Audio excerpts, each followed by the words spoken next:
இன்னைக்கு என்ன பார்க்க போறோம்னு பார்த்தீங்கன்னா ஒரு சூப்பரான கிளடோஸ்கோப் தாங்க பார்க்க போறோம். நம்ம குழந்தைங்களோட ஸ்கூல் ப்ராஜெக்ட்டை நம்ம தாங்க பண்ணோம். இது எதுக்காக குழந்தைங்க தானே பண்ணணும்னு நீங்க கேட்கலாம். ஆனா வந்து அது கண்ணாடின்றதுனால குழந்தைங்க கை கிழிச்சுப்பாங்கன்றதுக்காக நானே பண்ண ஆரம்பிச்சேன். ஆனா குழந்தைங்களை எதிர வச்சுட்டு அவங்களுக்கு தாங்க சொல்லி கொடுத்துட்டே தாங்க பண்ணேன். ஃபர்ஸ்ட் நம்ம லட்சமா கிட்ட ஒரு சிடி பிளேயரும் அதுக்கப்புறமா வந்து ஃபெவிக்விக் வாங்கிட்டு சொல்லிட்டு அவங்களும் வாங்கிட்டு வந்துட்டாங்க. ரெண்டு பேரும் ஆப்போசிட்ல உட்கார வச்சுட்டு இந்த 3 கண்ணாடி வந்து நான் கண்ணாடி ஷேப்பா கட் பண்ணி வாங்கிட்டு வந்துட்டேன்.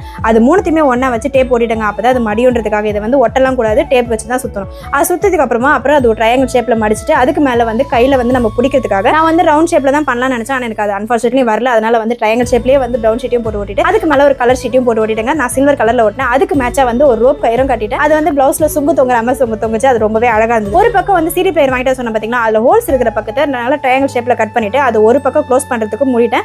அதுக்கு மேலே ஒரு கிளாஸ் ஷீட்டும் ஓட்டிருக்கேன். ஏன்னா அது வந்து ஸ்டோன்ஸ் வெளியே வரக்கூடாதுன்றதுக்காக. அதுக்கப்புறம் என்ன நம்மளுக்கு பிடிச்ச மாதிரி இருக்கிற ஸ்டோன்ஸ் எல்லாத்தையுமே அதுக்குள்ள கொட்டிடணுங்க. நான் அதுக்குள்ள கொட்டினதுக்கு அப்புறமா இன்னொரு பக்கத்தையும் அந்த கிளாஸ் ஷீட் வச்சு மூடிட்டேன். ஏன்னா வந்து நம்ம ஃபுல்லா க்ளோஸ் பண்ணிட்டோம்னா உள்ள வந்து வெளிச்சம் போகாம எதுவுமே தெரியாது. அதனால வெளிச்சம் போற மாதிரி வந்து நம்ம கிளாஸ் ஷீட் தான் ஓட்டணும். அது ஒட்டினதுக்கு அப்புறமா நான் என்ன பண்ணேன்னு பார்த்தீங்கன்னா சுத்தி வந்து அந்த சில்வர் கலர்ல ஷீட்டை ஒட்டிட்டு நான் வந்து ரெடி பண்ண அந்த சுங்கையுமே கட்டி விட்டுட்டேன். இதுக்கு மேல வந்து நம்ம ஜெய லக்ஷிதா அப்படின்னு சொல்லிட்டு லட்சுக்கு ரெடி பண்ணதுனால ஜெய லக்ஷிதான்னு பேரையும் போட்டாங்க.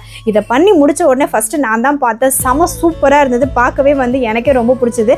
நானா இப்படி பண்ணேன் அப்படின்னு எனக்கே ஒரு சந்தோஷமா ஆயிடுச்சுன்னா பாருங்களேன். நீங்க உங்க குழந்தைங்களுக்கு என்ன ப்ராஜெக்ட் பண்ணீங்கன்னு கீழே கமெண்ட் பண்ணிட்டு அப்படி இந்த வீடியோ உங்களுக்கு பிடிச்சிருந்தா லைக் பண்ணுங்க, சப்ஸ்கிரைப் பண்ணாதவங்க சப்ஸ்கிரைப் பண்ணிக்கங்க. தேங்க்யூ, பாய்.